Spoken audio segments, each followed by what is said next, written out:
In this cold weather, it's very important that you stay warm and stay safe. And a perfect example of that right here is my cat Cortana, our 20-year-old Bengal, who loves to sit by this heater every single day for no apparent reason. Good kitty. That's a good kitty. Oh, hi, Bo. He likes to sit by it too. Yeah? Okay.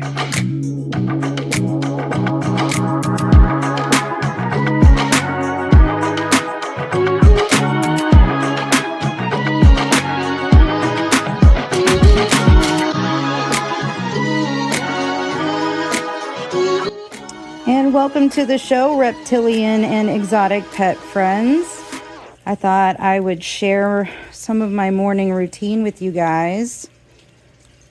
And today I'm starting out the day with some bonding time with my baby gliders. I love them so much. They are the best. And a good way that I have used to bond with them is the jelly cups, because they really love them, and if I hold them, it helps them associate my scent with a treat, and then they think, oh, then they smell me, that's a good thing, and that I am not going to be harmful to them, and that they can trust me. And sometimes, even though we're pretty bonded at this point, I still do it just because it's fun, and I love to spend time with them. And apparently somebody is really into the jelly this morning, so I'm just going to enjoy my day with my babies. So I'm chilling in the reptile room tonight, just did some dragon feeding, and now I'm feeding some snakes because it's snake feeding night, and I'm home with the flu, so that's been fun for me. But I just think it's so funny. This little baby is going to its new home tomorrow, which is super exciting. And the people that are purchasing it are just super nice, and it's going to be the perfect snake for them. But I was going to give it one more meal at home before it goes on its merry way. And it's such a tiny little baby hognose, and it's so sweet. But it makes that Pinky Mouse look giant, and it's like this massive full Thanksgiving meal for this teeny little baby snake, which will grow up and be big and beautiful one day. But right now, it's just working down a small Pinky Mouse that looks massive. Really, it shows we've had a lot of questions as to whether bearded dragons should be housed together or not, whether you can have two or more of them in the same space. So I am going to clarify some of that. If you've seen us at shows, hi, how are you doing? And if you haven't, hi, how are you doing? I'm going to answer some general questions that I get at reptile shows, because I do get asked a lot of questions, and I feel like now would be a great time to clear some of those up, since we're going to be going to more shows. At the end of each and every A Lot of Love video, go down to the description. You can see our show schedule. I put it there every single time so that you are always informed as to where we are at next. Let's go answer some questions. A question I get often is, can you house bearded dragons together? Can you co-have them, put two or more in the same space? Generally, no, you cannot. Now, I understand you're looking at a bit of an exception here, and I'll get to that in a second.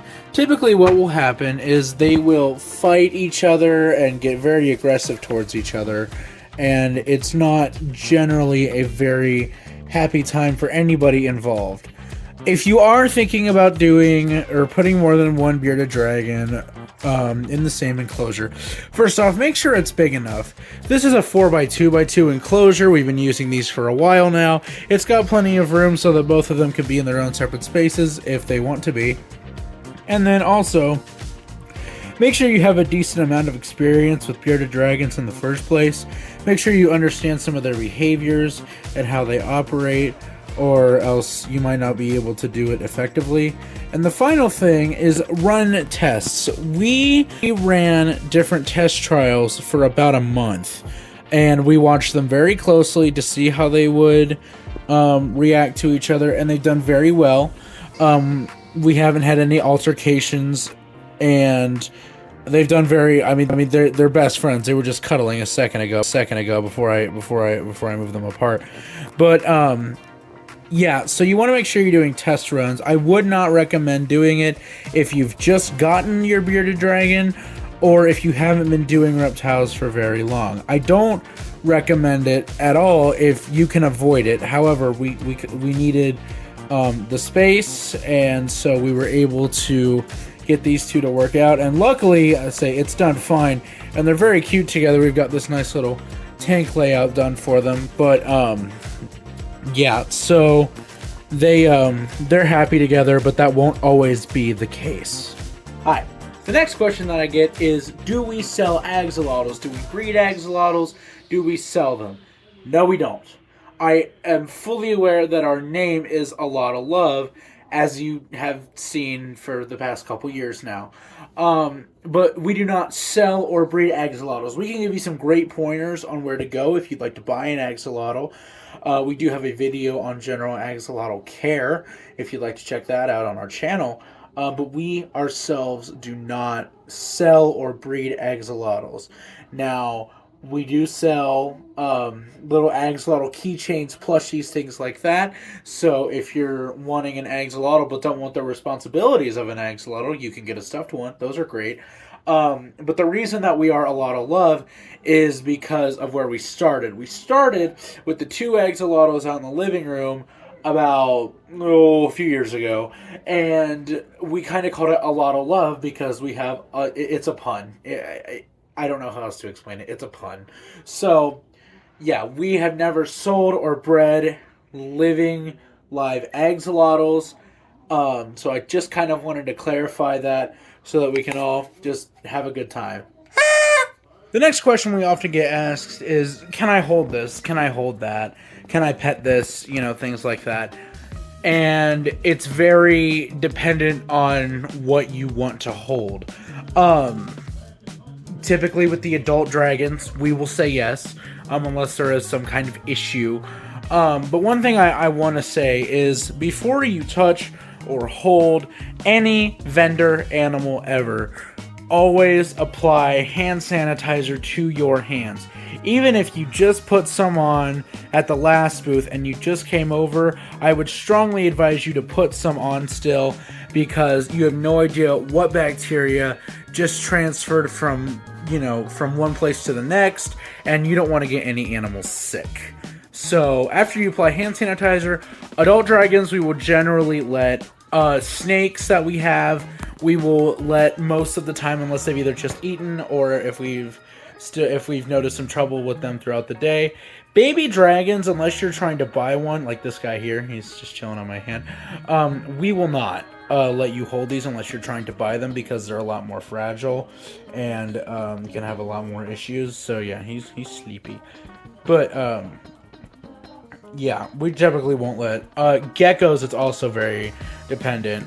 We will get them out sometimes throughout the day, and if they've been known to have some issues, we're not gonna have you hold them, because that could just cause more problems. So that becomes a bit of a thing to, and a lot of people are very understanding, and I very much appreciate those of you who are, because we don't want any of our animals to get too stressed or hurt or anything like that.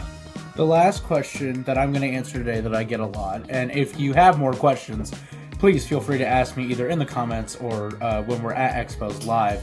But the last question I'm going to answer for this video is, where do you guys get these things? How do you guys get these animals that you sell? A lot of the time, what we do is we rehab, or we take in rescues. We rescue all kinds of different animals. We mainly rescue bearded dragons. We rescued you.